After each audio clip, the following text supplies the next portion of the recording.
Oh nah, oh nah nah nah nah nah, oh nah.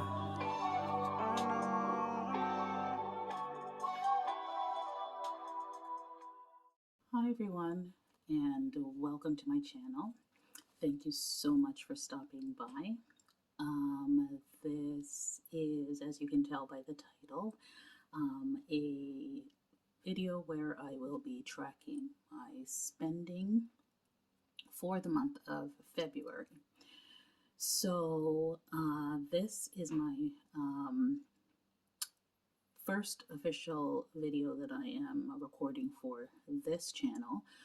I did record when I started this journey, recorded some videos, and those were placed on my Life's Countless Journeys channel.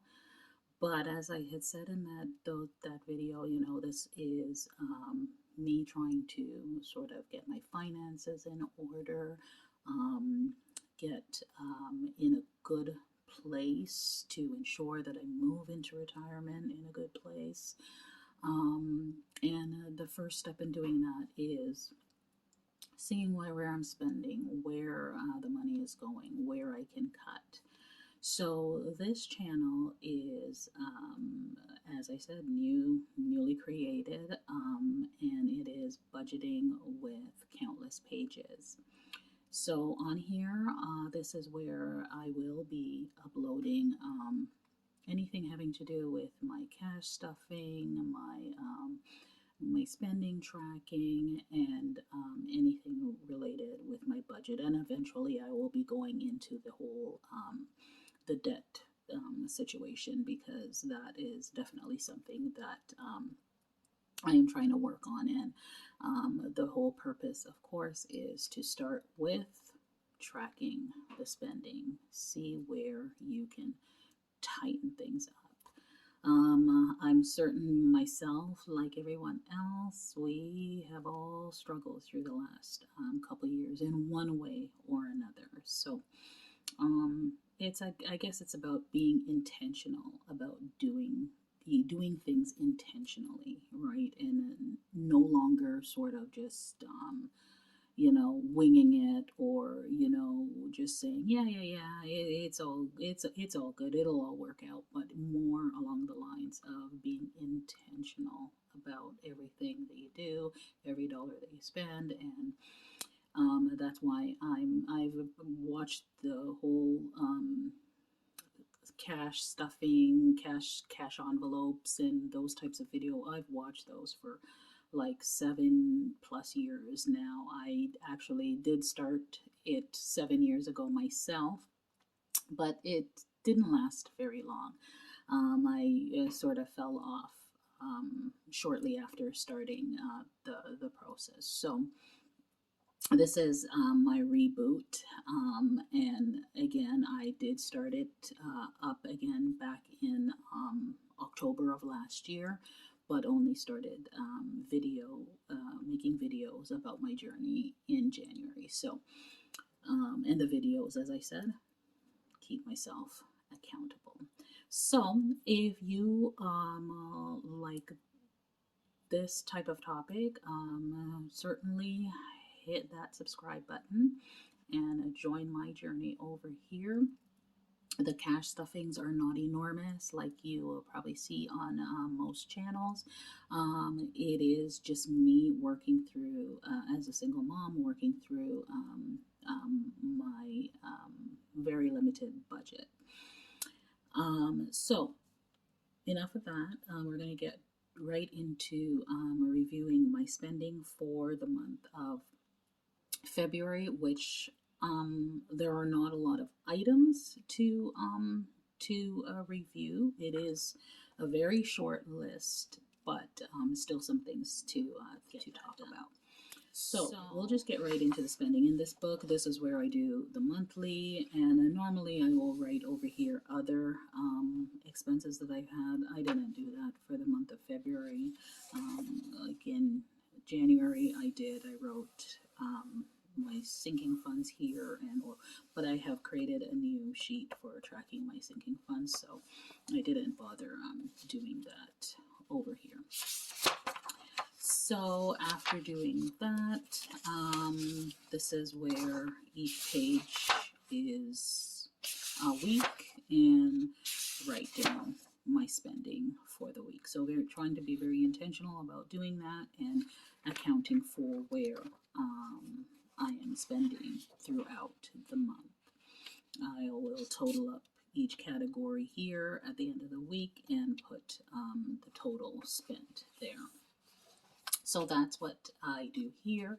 And then at the end of the month, I move it over to my spending tracker, which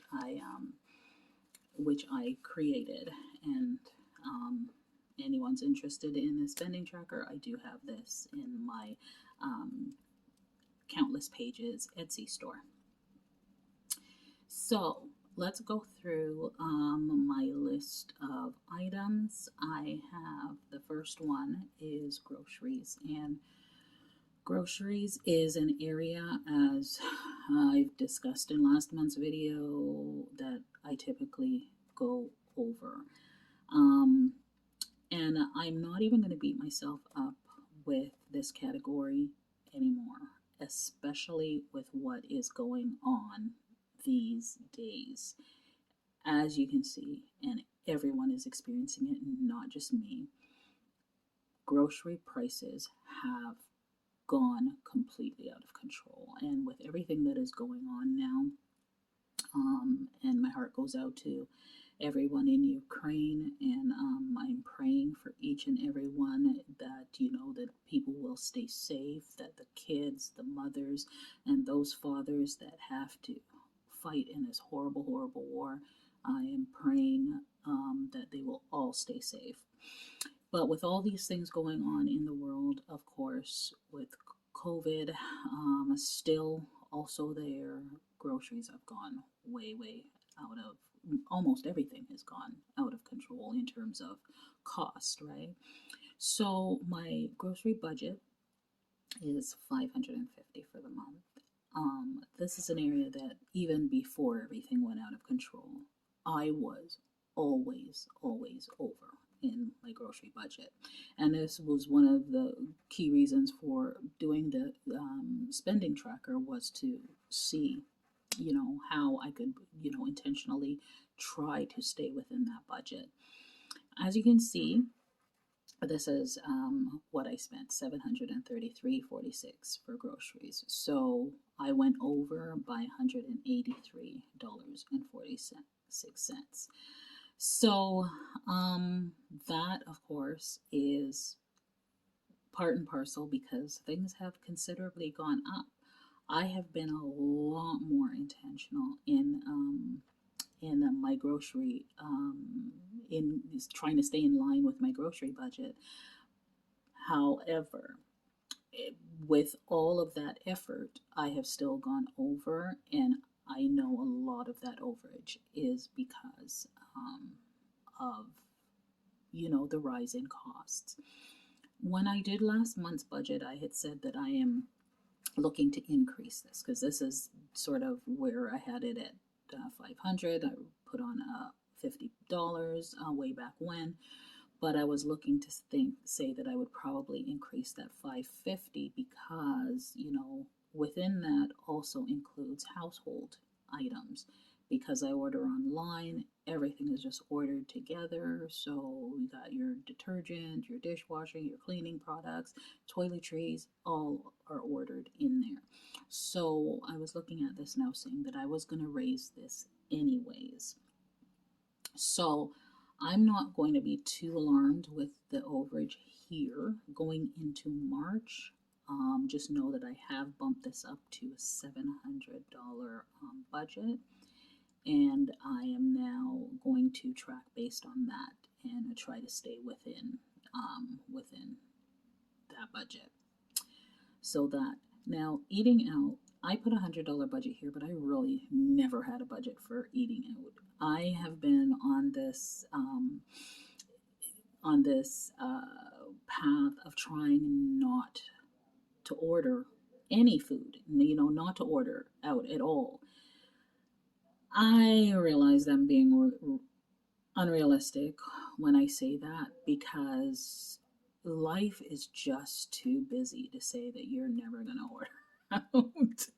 Right? I mean, like, how busy is life? Like, we uh we have our day jobs, we have our side jobs, and it's just not realistic, right? And a lot of a lot of things take time. So I put this here as 100, saying that this is what I'm going to start to try to at least keep it at $100.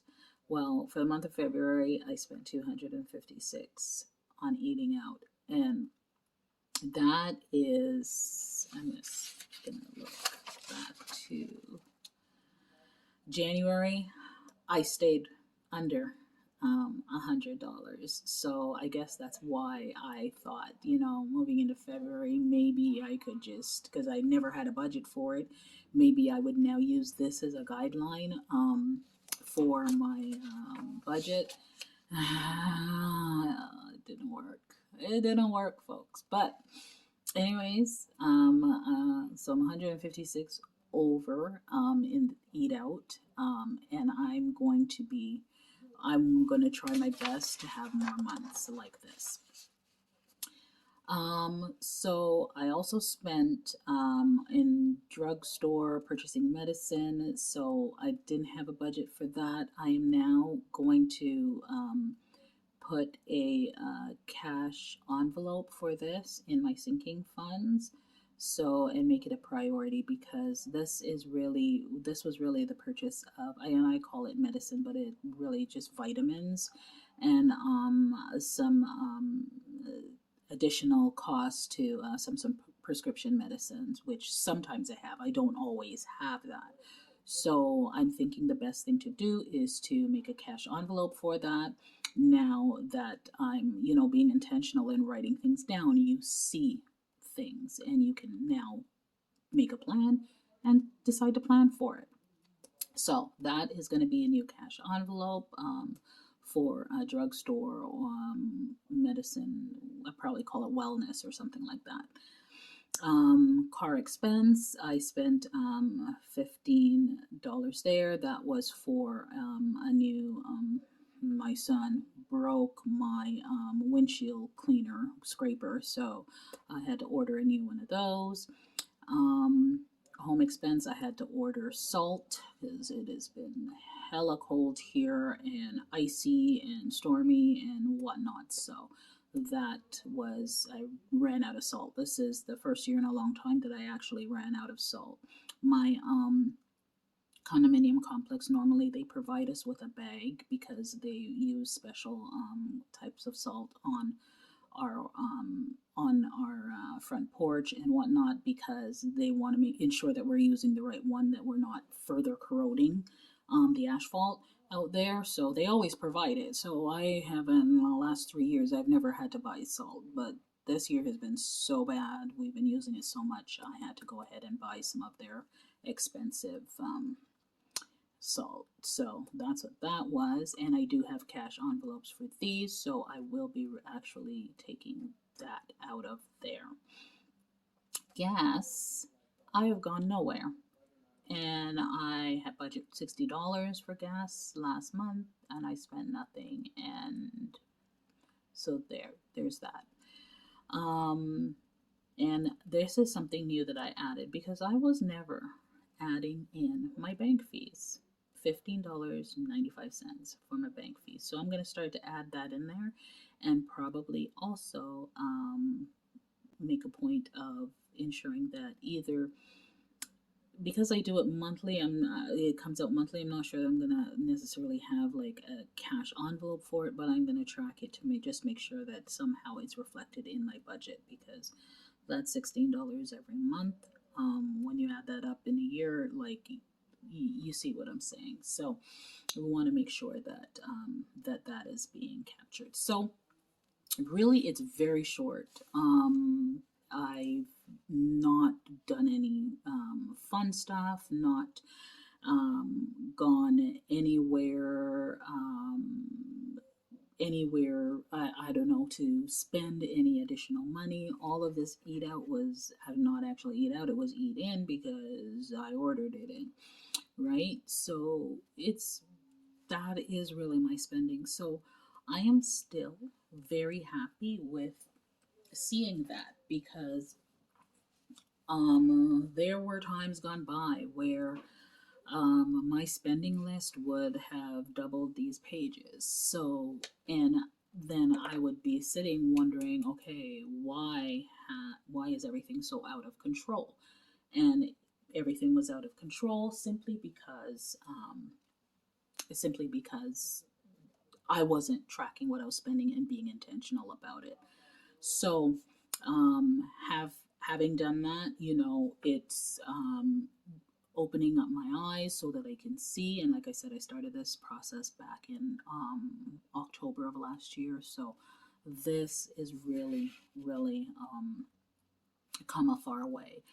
And because of doing that now, I do have multiple cash envelopes that will take into consideration things like this that I never took into consideration before. This, I knew that I would spend that money every month, but it was just never something that was sort of placed as any type of priority. If I had to spend it, oh, okay. If I have the cash, I have the cash. If not, I put it on a credit card. The time for thinking like that is over. Different way of thinking, more intentional in the thinking and making sure that everything is being captured.